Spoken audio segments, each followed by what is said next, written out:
안녕하세요. 강대원 약사입니다.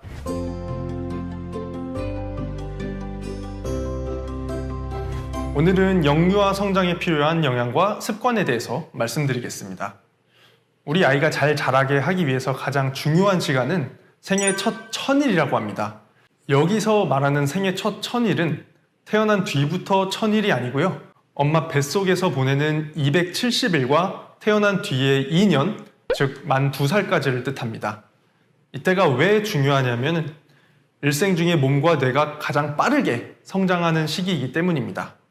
아기가 태어난 후에 2년 동안 뇌가 2배 이상으로 커지고 3년 후에는 성인의 85%까지 성장하는 중요한 시기입니다. 우선 아기가 뱃속에 있는 시기에 영양분에 대해서 말씀을 드리겠습니다. 결혼을 하면 엽산을 먹어라 라는 말을 많이 들어보셨죠? 이게 아이가 생겼을 때 필요한 비타민이기 때문입니다. 지금 엽산 얘기를 하는데 왜 비타민 얘기를 꺼내냐 하면요. 엽산이 비타민 B군 중에 한 가지이기 때문입니다. 비타민 B는 다른 비타민들과 다르게 8가지 성분을 모아놓은 그룹인데요. 이 중에서 비타민 B9이 엽산입니다. 초록색 식물의 잎에 풍부하게 들어있어서 엽산이라고 부릅니다. 엽산이 임신했을 때 중요한 이유는 태아의 신경관 결손과 관련이 있기 때문입니다. 신경관이라는 것은 나중에 척수와 뇌가 될 조직인데요. 태아 초기에 동그랗게 말리고 합쳐져서 형성된 관입니다. 이 과정에서 문제가 생긴 것을 신경관 결손이라고 하고요. 나중에 뇌와 척수가 손상이 되기도 쉽고 가장 심한 경우에는 문해증까지 발생을 할 수가 있습니다. 아직까지 신경관 결손이 발생하는 정확한 원인은 밝혀져 있지가 않습니다. 다만 우리가 아는 건 엽산이 세포 분열에 필요한 비타민이고 임신 중에 엽산 요구량이 증가한다는 것, 그리고 엽산을 충분히 섭취하면 신경관 결손을 예방할 수 있다는 것입니다. 엽산은 임산부의 빈혈도 예방을 해주기 때문에 산모를 위해서라도 챙겨 드셔야 합니다. 그래서 WHO에서는 임신 전 2개월부터 수유기까지의 섭취를 권장하고 있습니다. 권장량은 임신 전에는 400 마이크로그램, 임신 중에는 600 마이크로그램, 그리고 수유기에는 550 마이크로그램입니다. 푸른잎 채소에 풍부하다고 말씀을 드렸지만 현대인들이 채소만으로 매일 권장량을 채우기는 어렵기 때문에 영양제를 통해서 추가로 섭취하는 것이 좋은 방법입니다. 다음은 생후 초기 영양에 대해서 말씀드리겠습니다. 첫 2년 동안 인생 중에서 뇌가 가장 빠르게 성장을 한다고 말씀드렸죠. 그래서 이 시기에 뇌 성장에 필요한 재료를 잘 섭취를 해야 됩니다. 이 재료 중에서 특히 신경 쓰셔야 될 게 바로 DHA입니다. DHA는 오메가3 지방산의 일종입니다. 오메가3는 성인에게는 심혈관 질환을 예방하는 것으로 유명한데요. 이게 뇌세포막을 구성하는 중요 성분이기도 합니다. 근데 2018년도 한국영양학회에서 우리나라 영유아의 91.8%가 DHA를 권장 범위보다 부족하게 섭취한다고 알려졌습니다. 오메가3의 권장 섭취량은 생후 12개월까지는 500mg, 12에서 36개월까지는 700mg이고요. 모유나 등푸른 생선에 많이 들어 있습니다.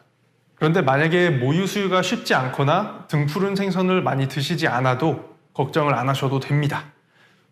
요즘에는 아이들이 잘 먹을 수 있게 나온 어린이용 오메가3 제품들이 있으니까 이런 제품들을 사용하시면 됩니다.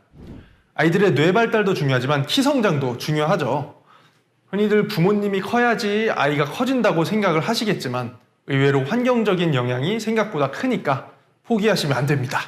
키 성장의 환경적인 요소는 3가지만 기억을 하시면 됩니다. 바로 운동, 영양, 숙면입니다. 쉽게 말하면 놀고 먹고 자는 거죠. 이것도 다 때가 있는데요. 이 시기를 키 성장의 골든타임이라고 합니다. 이게 언제일까요? 바로 급성장을 하는 청소년기라고 생각을 하실 텐데요. 그때가 아니라 7살에서 12살 사이인 초등학생 시기라고 합니다. 청소년기에 급격히 성장을 하기 전에 이 7살에서 12살 사이의 시기에 영양적인 기반이 만들어지기 때문입니다. 이때 중요한 영양소에 대해서 말씀을 드리겠습니다. 성장기에 특별히 잘 챙겨야 되는 영양소는 단백질, 칼슘, 철분입니다. 단백질은 고기나 생선, 유제품, 콩류에서 충분히 섭취를 하실 수가 있고요. 신경 쓰셔야 할 부분은 칼슘과 철분이 포함된 무기질입니다. 무기질은 11가지가 있는데요. 이 중에서 칼슘과 철분이 성장에 중요하다고 알려져 있습니다. 특히 칼슘은 우리 몸의 2%나 차지를 하고요. 뼈 성장뿐만 아니라 근육 수축이랑 혈액 응고에도 사용이 됩니다. 그런데 2013년에 발표된 연구에서 우리나라 어린이와 청소년 중에 70에서 80%가 칼슘 섭취량이 부족하다고 밝혀졌습니다. 학령기 아동의 칼슘 권장 섭취량은 하루 700에서 900mg이고요. 비타민 D와 같이 섭취를 하면 흡수에 도움이 됩니다. 비타민 D는 햇볕을 쐬면 몸에서 만들어지는데 요즘은 야외 활동이 많이 줄었기 때문에 몸에서 만드는 걸로는 충분치가 않습니다. 그렇기 때문에 칼슘과 비타민 D가 같이 들어간 영양제를 섭취를 해서 보충하는 것이 좋습니다. 철분은 칼슘만큼 우리 몸에 들어있진 않지만 혈액 생성과 근육 증가에 필요합니다. 성장기에는 특히 근육이 많이 발달하고 여자아이들 경우에는 월경이 시작되면서 더 많은 철분이 요구됩니다. 그런데 우리나라의 대다수 어린이가 철분을 필요한 만큼보다 섭취를 못하고 있다는 연구가 있었습니다. 그래서 철분이 많이 포함된 육류를 잘 섭취를 해야 되고 부족함을 느낀다면 철분 영양제를 섭취를 할 수가 있습니다.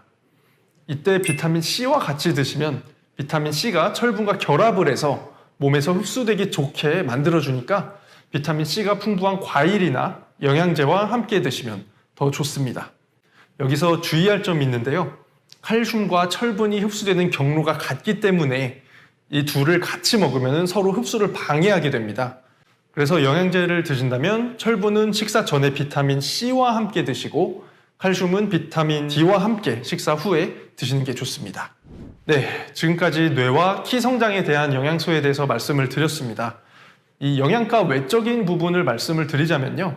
아기 때는 책을 읽어주고 말도 걸어주고 노래도 불러주고 잘 놀아주는 것이 뇌를 자극을 시켜주기 때문에 인지 능력을 향상시키는 데 도움이 됩니다. 유산소 운동과 무산소 운동 모두 성장 호르몬 분비에 도움이 됩니다. 오늘 제가 준비한 내용은 여기까지입니다. 잘 활용하셔서 아이 키우시는 데 도움이 되길 바라겠습니다. 감사합니다.